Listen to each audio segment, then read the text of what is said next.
ఒక గూటి పక్షులంతా ఒక చోటికి చేరుతాయంటారు. నీ స్నేహితుడెవరో చెప్పు, నువ్వెలాంటి వాడివో చెప్తాన్న పాత నానుడి ఉండనే ఉన్నది. ఇందుకు తగినట్లుగానే పనికి మాలిన పాకిస్తాన్కి జిత్తుల మారి చైనా అండగా ఉంటానంటోంది. సింధు జలాల ఒప్పందం లేకపోతేనేమి, నీకు నేనో డ్యాం కడతా, కరెంటు, మంచినీళ్ళన్నీ ఇస్తానంటూ పాక్కి తాయిలమిస్తోంది. పనిలో పనిగా తన పనికిరాని ఆయుధాల సరుకుని సగం రేటుకి అంటగడుతోంది. ఆ వైనమేంటో మీరే చూడండి.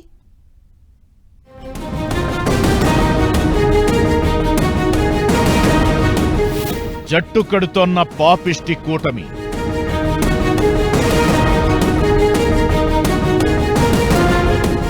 సింధు జలాల ఒప్పందం నుంచి భారత్ బయటికి రాగానే నేనున్నా అంటూ ముందుకొచ్చిన చైనా.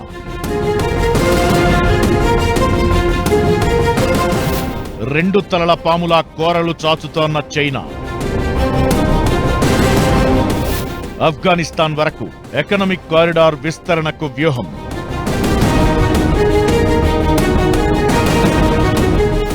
పనిలో పనిగా పనికిరాని స్క్రాప్ ని సగం రేటుకి పాకిస్తాన్ కి అంటగట్టేస్తోన్న డ్రాగన్.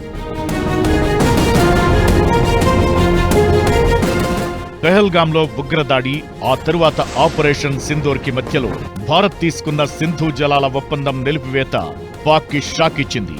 అయితే ఈ మధ్యలోనే చైనా నేనున్నా అంటూ పాకిస్తాన్ కి అండగా నిలుస్తూ ఓ ముష్టి ప్లాన్ వేసింది. పాకిస్తాన్లో China energy engineering corporation Khyber Pakhtunkhwa సరిహద్దుల్లో మొహ్మండ్ హైడ్రో పవర్ ప్రాజెక్ట్ నిర్మిస్తోంది. దీన్నిప్పుడు వీలైనంత వేగంగా నిర్మించాలని చైనా డిసైడ్ అయింది. 2026కి పూర్తి కావాల్సిన ఈ ప్రాజెక్ట్ ఇప్పటికిప్పుడు పూర్తి చేసేయాలన్నంత ఆతృత ప్రదర్శిస్తోంది. ఇప్పటికే కాంక్రీట్ డ్యాం కూడా ఫైనల్ స్టేజ్ కి తీసుకొచ్చినట్లు సౌత్ చైనా మార్నింగ్ పోస్ట్ పత్రిక ఓ స్టోరీ పబ్లిష్ చేసింది. అసలు ఇదే ప్రాజెక్టుపై ఇష్టం వచ్చిన నిబంధనలు పెట్టడంతో పాకిస్తాన్ 5 ఏళ్ల క్రితం పక్కకు తప్పుకుంది. కానీ ఆ తరువాత చైనా పాలకులు ఏదోలా పాక్ ని మేనేజ్ చేశారంటారు. మొహ్మాన్ డ్యాం ని స్వాత్ నదిపై కడుతున్నారు. ఇది హిందూకుష్ పర్వతాల్లో పుట్టిన నది. అనేక లోయలు, పర్వతాల నుంచి ప్రవహిస్తూ ఇండస్ నదిలో కలుస్తుంది.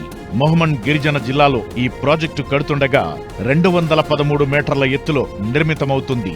వచ్చే వారంలో Pak deputy minister Ishaq Dar China వెళ్లబోతున్నారు. అక్కడ చైనా విదేశాంగ మంత్రితో భేటీ కాబోతున్నారు. ఈ భేటీలోనే మొహ్మండ్ హైడ్రో పవర్ ప్రాజెక్టు గురించి అనౌన్స్మెంట్ ఉండే అవకాశముంది. ఈ ప్రాజెక్ట్ 800 మెగావాట్ల పవర్ ప్రొడ్యూస్ చేస్తుంది. అలానే వరదలను నియంత్రిస్తుంది. పెషావర్ కి రోజుకి 300 మిలియన్ గ్యాలన్ల మంచినీరు కూడా సరఫరా చేయడానికి వీలవుతుంది. ఇలాంటి ప్రాజెక్ట్ ని చైనా తొందరగా పూర్తి చేయాలనే నిర్ణయం వెనుక ఉన్నది పాక్ కి తామున్నామనే సంకేతం పంపడమే. అంటే సింధు జలాలు రాకపోయినా తాగునీరు, కరెంటుకొచ్చిన ఢోకా లేదనే సిగ్నల్ పంపాలనేది చైనా ఉద్దేశం. అయితే వాస్తవ పరిస్థితి వేరు. ఈ ప్రాజెక్టు ఎంత వేగంగా పూర్తి చేయాలనుకున్నా అది కుదరే పని కాదు. ఈ ఖైబర్ పఖ్తూన్ఖ్వా ఏరియాలో బలూచిస్తాన్ లిబరేషన్ ఆర్మీ చాలా బలంగా ఉంది. ఒక్క ఏడాది కాలంలో ఇక్కడ బిఎల్ఏ 300 దాడులకు దిగింది.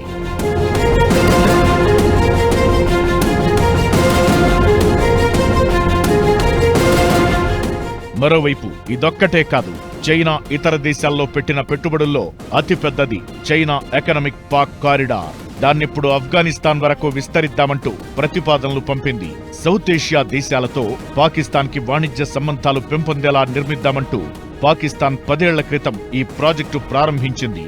బెల్ట్ అండ్ రోడ్ ఇనిషియేటివ్ లో భాగంగా ఈ సిఇపిసిని చేపట్టింది.